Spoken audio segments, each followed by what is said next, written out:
It's another day in pandemic paradise, and I'm feeling hungry.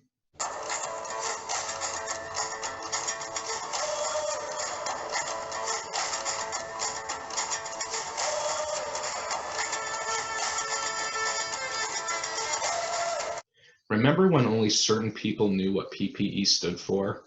Or when you heard N95, you figured it was the next Audi, BMW, or Infiniti? What about having dinner at a restaurant with people you knew surrounded by other people you didn't know?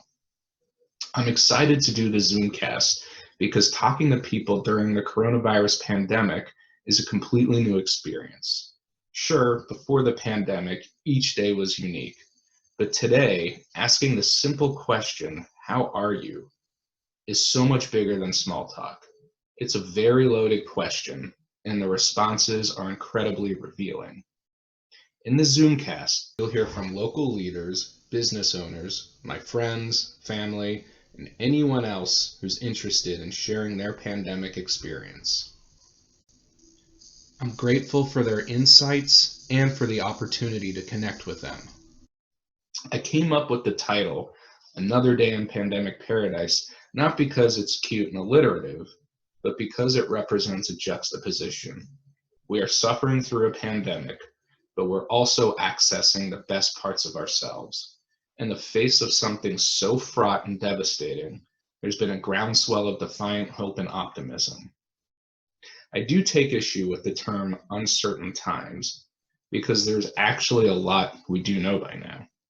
We know that this is very serious. We know that there are thousands of new cases each day. We know that people are dying.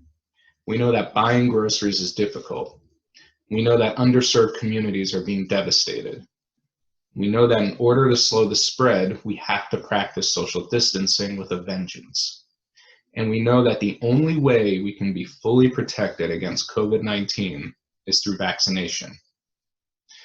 I think it's more appropriate to say these are scary times, but we're also seeing the best being brought out in people.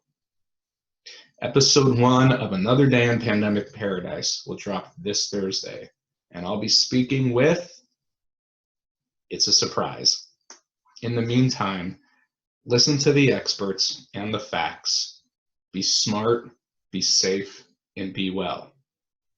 By the way, if you Google, how do I know if I get PPP, make sure the kids aren't in the room because it has nothing to do with the Paycheck Protection Program.